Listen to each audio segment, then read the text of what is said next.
Okay, you're back with comedian David Boyle, and I'm quitting alcohol, and it's another fucked up Friday. It's Friday, and I'm about 3/4 of the way through a bag of Maltesers, 1 kilogram pack, because that's how I deal with stress. I eat chocolate, and I put on the notebook. Love and chocolate. Rachel McAdams is a babe, and so is Ryan Gosling. Ali and Noah. That's how hardcore I am. Okay, so it's fucked up Friday. I received a few stories. I've still got a couple from last week, so I just had to choose one this week. So if your story isn't getting read out, don't take it personally. I still think you're a mad dog. It's just I had to choose one. So this week's story came from the G-Man. That's all he put down. He's actually from Melbourne, Australia. Hometown boy, one of the bros. So here we go. Fucked up Fridays from the G-Man in Melbourne. Roughly 3 years ago, I was off to attend my friend's wedding in the Philippines. I happened to get... I read this earlier. There's a lot of fucking useless information in that first paragraph. It doesn't matter. He was going to a fucking wedding in the Philippines. That's all you need to know. Singapore Airlines. That's all you need to know. I don't mind a little bit of waffle, but I don't really care that you got some cheap fucking tickets. Who cares? Okay, he goes on. I engaged in my standard pre-boarding procedure, downing 2 or 3 pints within the space of about an hour while waiting to board my flight.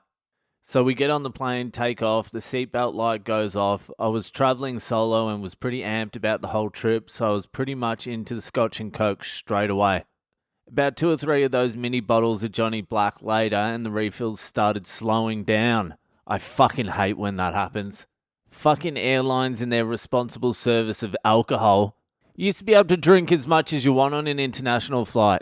Now they cut you off after like 6 drinks. And you have to cause a fuss. Get me a gin with a beer chaser now. Get it now, otherwise I hijack the fucking plane. How does that sound?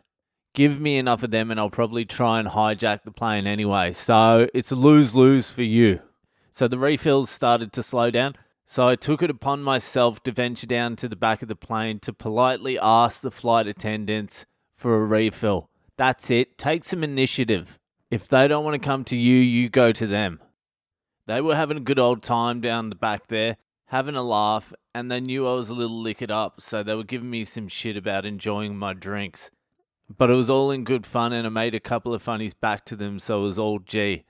I then sat back down and they bought me the next mini bottle. Once I'd finished that, again, I felt like the service was slowing up.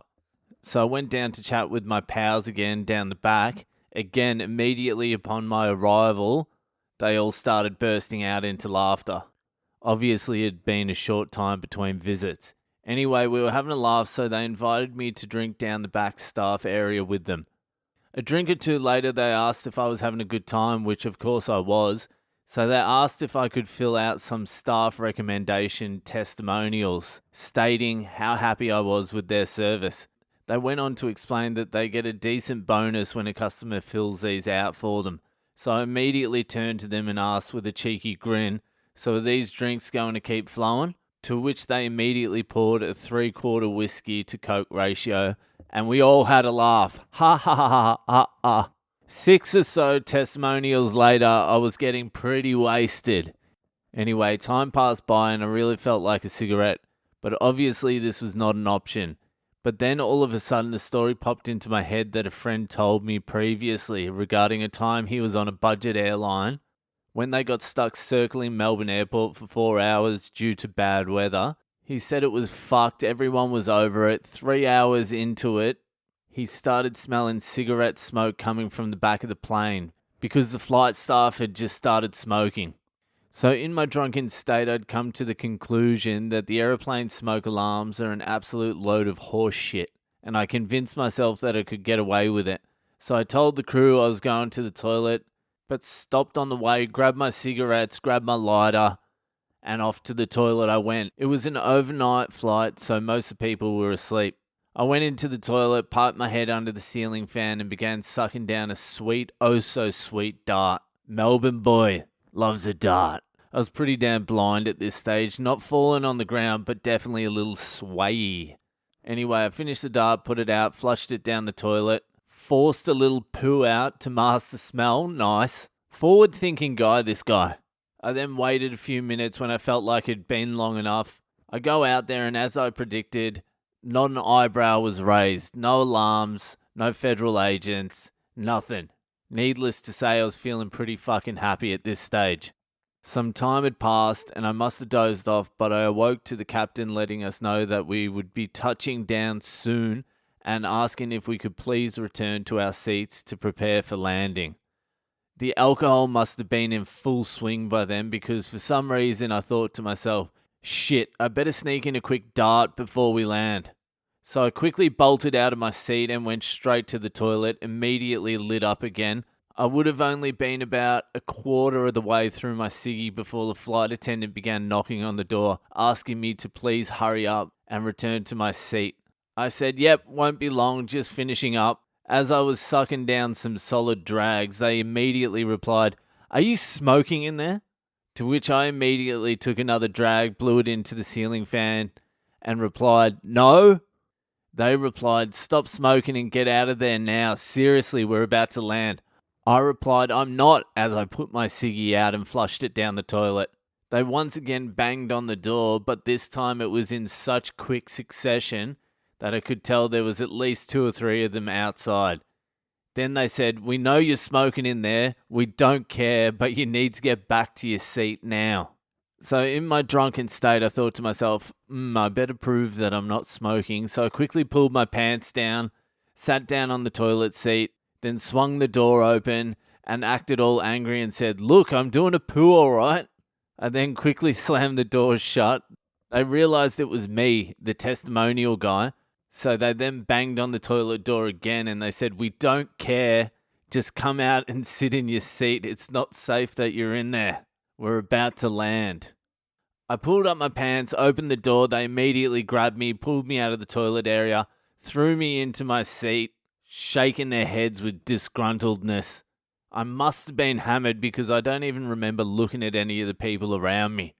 And I don't remember being worried about any of the consequences at this stage. We land. I grab my stuff, casually exit the plane. It wasn't until we actually left the plane that I started to wonder if I was going to get picked up by guards.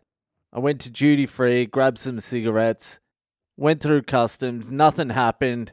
Jumped in a cab and went out to party as my connecting flight was not due for another 10 hours. Thank you for the story. A fucking dart on the plane. You're a hero and I salute you. And if you ever see me in Melbourne, let's go for a fucking dart together. And I just want to add my own story on to the end of this. It's going to make it a fucking long episode, but who gives a fuck? So when I was about 10, me and my mum were on the Greyhound bus from Melbourne to Sydney. It's a 12-hour drive and it's just a fucking nightmare. But you would take the overnight bus, so you would fall asleep for at least 8 hours of it, so you didn't have to endure that much, but it was the fucking worst. So me and mum are on this bus. I'm asleep and I wake up because the bus has like pulled to the side to stop. And I'm like, oh, what's going on? And you can smell the whole entire bus smells like a cigarette. And I'm like, oh, someone's smoking on the bus. Someone just got busted smoking.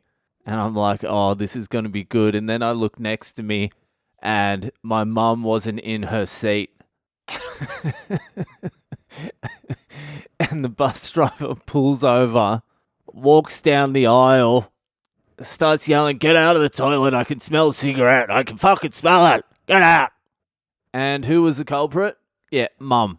So the bus driver marches her down the aisle, takes her off the bus, opens the luggage storage area, and is like, yeah, I'm dropping you off here. We were in the middle of nowhere, by the way. And he had every right to drop her off in the middle of nowhere.